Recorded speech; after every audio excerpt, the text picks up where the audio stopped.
Imagine this, you're up 800% on Nvidia calls. You're the genius at every Thanksgiving table. You've got the Lambo deposit ready. Now imagine one single chart that isn't about chips, isn't about software, and definitely isn't on CNBC yet. That has the power to turn every single one of those gains into a rounding error in the next 36 months. That chart exists. It's not red or green candlesticks. It's measured in megawatts. And right now, it's screaming louder than the entire NASDAQ combined. Here it is. U.S. data center power demand is forecast to triple by 2030. That's not growth. That's the equivalent of adding the entire current electricity consumption of France, Germany, and Japan combined. Just so your girlfriend can keep writing better love letters. Wall Street poured $4 trillion into compute in the last 3 years alone. Nvidia, Broadcom, Supermicro, every name you've been day trading like it's 2021 on Adderall. But here's the punchline nobody wants to admit. Every single one of those trillion-dollar companies is about to hit the same brick wall that killed WeWork, crypto miners, and every other hype story that forgot about physical reality. That wall has a name. It's called the American Power Grid, and it's already flashing red. Northern Virginia, the place that quietly runs 70% of global internet traffic, just started doing something that should terrify every growth investor alive. Utility companies are literally turning away new data centers. Amazon shows up with a blank check and gets told, sorry, we're out of electrons. This isn't 2035. This isn't a maybe. Dominion Energy and PJM have public moratoriums in place right now. In 2025, the same grid built in the 1970s for color TVs and toaster ovens is now being asked to power server farms that consume more electricity than the city of Chicago each. And it's saying no. Goldman Sachs, Citi, Morgan Stanley, every sell-side desk that matters quietly put out reports in the last 90 days with the same terrifying conclusion. Even if we max out every wind farm and solar panel plant through 2030, we still come up 300 to 500 terawatt-hours short. That's not a rounding error. That's an extinction-level event for the entire AI growth narrative as we currently know it. You can own the fastest race car engine ever built. You can't win the race if there's no gasoline on the entire continent. For 2 years, the market has been obsessed with who has the best GPU. The real question, the one that's about to reprice entire sectors overnight, is who has the actual electrons. And the answer isn't wind. It isn't solar. It isn't some magical battery breakthrough. It's the one energy source America swore it would never touch again. Buckle up, because the smartest money on the planet just flipped from climate crusaders to full-on nuclear brothers, and they repaying any price to lock in supply before the rest of the market figures out the trade of the decade just left the station. September 2024, Microsoft, the company that spent a decade plastering 100% renewable by 2030 on every earnings slide. The same company that paid AOC to narrate climate commercials quietly signs a 20-year power purchase agreement to restart 3 Mile Island Unit 1. Yes, that 3 Mile Island. The one with the meltdown in 1979. The one every environmental studies freshman still uses as a gotcha argument. Microsoft didn't buy 10% of the plant. They bought 100%. Paid a premium so fat the sellers probably needed a wheelbarrow for the check. And they're not alone. Amazon just dropped $650 million on Talon Energy's nuclear-powered data center campus next to Susquehanna. Google is in talks for its own SMR deals. Oracle's Larry Ellison is on record saying he wants his own reactor like yesterday. Even Sam Altman, the poster child for I will save the planet, is personally invested in 2 nuclear startups. The same Silicon Valley crowd that used to virtue signal about carbon footprints harder than a Tesla owner at Whole Foods just collectively looked at the math, shrugged, and said, yeah, we'll take the forbidden option, thanks. Why the sudden religious conversion? Because wind and solar are adorable. Until you realize your 10-gigawatt AI training cluster needs power when the sun isn't shining, and the wind decided to take a 3-day weekend. AI doesn't do intermittent. It does the 24th of July 365 or it falls behind China. Period.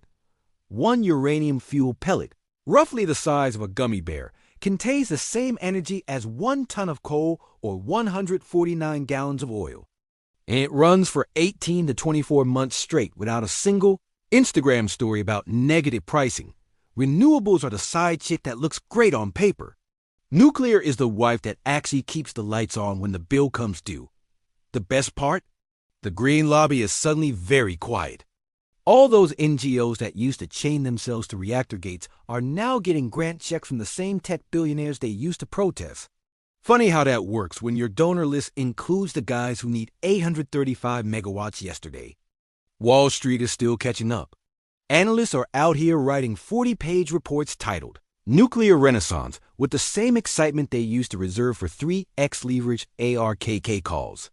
Meanwhile, the smart money, the family offices, the sovereign funds, they're already rotating. Quietly, because the second this trade hits CNBC, every Robinhood warrior who missed Nvidia is going to FOMO in at 3x the price. The punchline: Microsoft didn't restart 3 Mile Island because they suddenly love radiation. They did it because the alternative is explaining to shareholders why the most valuable company on Earth just lost the AI race because Virginia ran out of plugs. Welcome to the new reality. The biggest climate hypocrites on the planet just became the biggest buyers of the one energy source they swore was dead. And they're paying whatever it takes to lock in supply before you even finish this video. Here's the dirty little secret the nuclear renaissance forgot to mention in the PowerPoint decks. You can't just turn the lights back on at a uranium mine like it. As a Netflix subscription you paused in 2011. After Fukushima, the uranium price collapsed from $140 LB to under $18.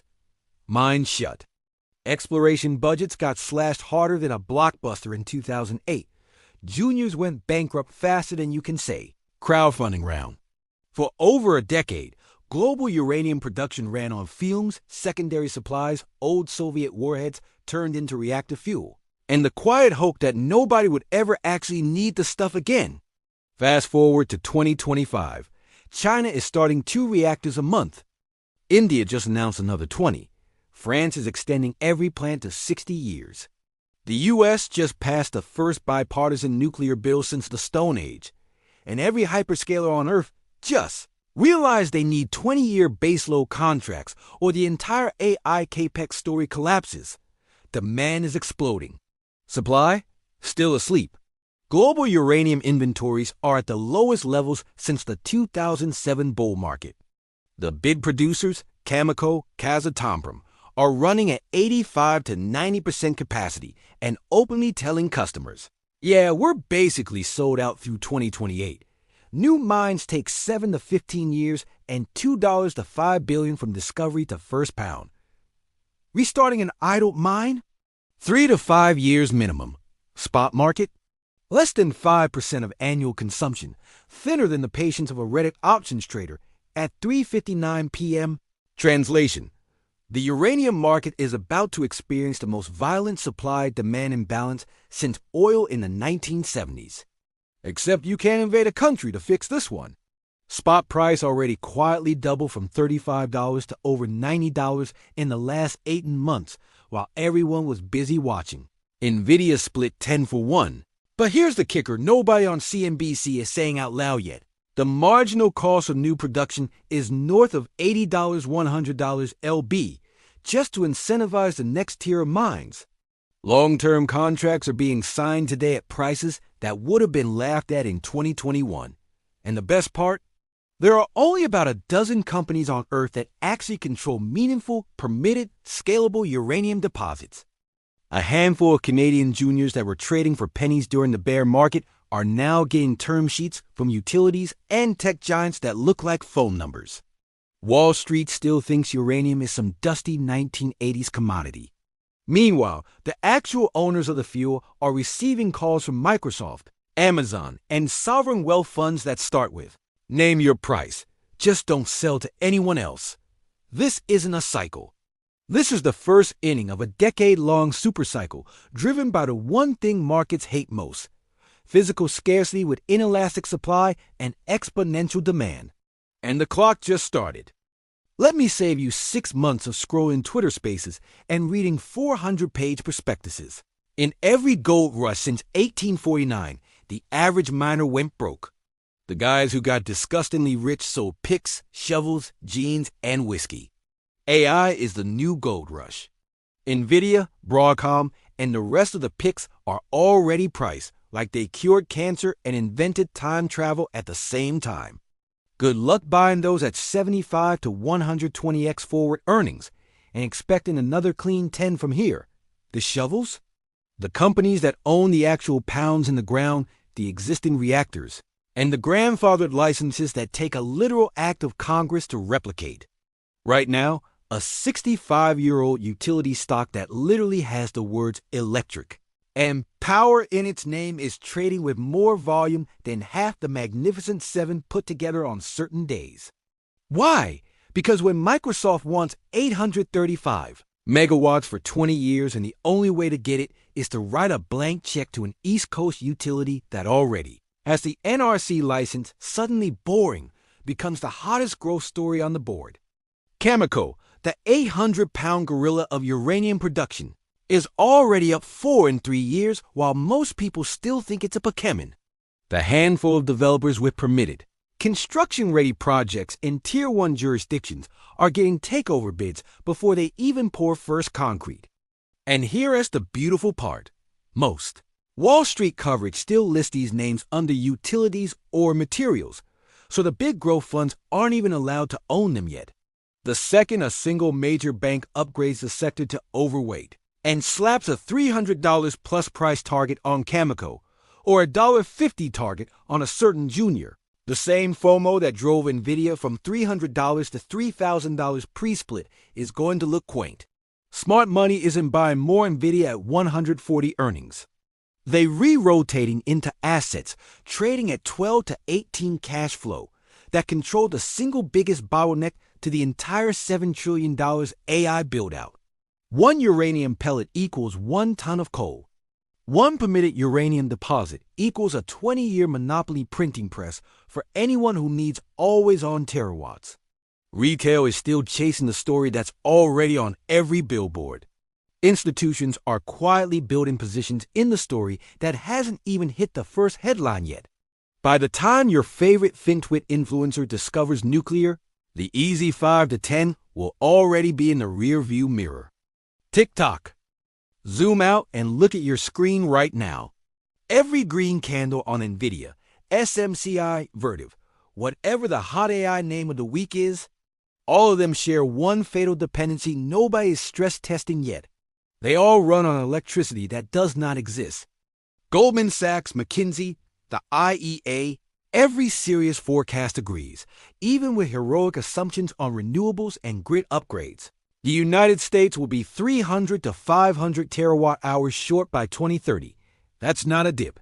That's the equivalent of turning off the entire state of California plus Texas every single year, just to keep the current AI build-out on schedule.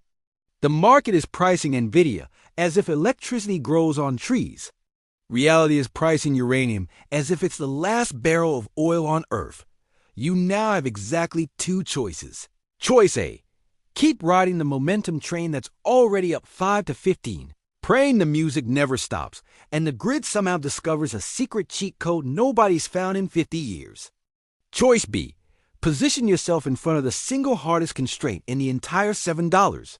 10 trillion AI capex story, baseload, dispatchable, carbon-free terawatts that can only come from splitting atoms. The beautiful irony? The same government that spent decades making nuclear impossible is now fast-tracking permits, offering billions in loan guarantees, and passing bipartisan bills with names like the Advance Act, because losing the AI race to China is apparently scarier than a Chernobyl rerun. Public sentiment is shifting faster than a crypto influencer during a pump. One viral video of Sam Altman saying, "Nuclear is cool now," and your aunt who still forwards you anti-vax memes will be asking which uranium ETF to buy. By the time that happens, the easy money will be gone. The last time the world faced a similar energy choke point was the 1970s oil shock. The winners weren't the guys who owned more cars. They were the guys who owned the refineries, the pipelines, and the oil fields. Today, the winners won't be the guys with the most GPUs. They'll be the guys who own the fuel that makes the GPUs worth more than paperweights. So here's the final gut check. When the history books write the chapter on the 2020s AI boom, will you be the person who captured the tail end of the chip bubble? Or the person who quietly positioned in front of the one commodity that literally cannot be printed, subsidized, or wished into existence? The train is leaving the station. It's 400 tons of steel, concrete, and enriched uranium. It doesn't run on hype. It runs on U-235. Do your own research, run the numbers, and decide if you want to chase yesterday's story at 120 earnings, or get in front of tomorrow's bottleneck while most of Wall Street is still pretending physics is optional. The future is going to be the brightest in human history. The only question left is whether you own the fuel that keeps the lights on when the rest of the world finally figures out to plug ISNT there. See you at the next zero.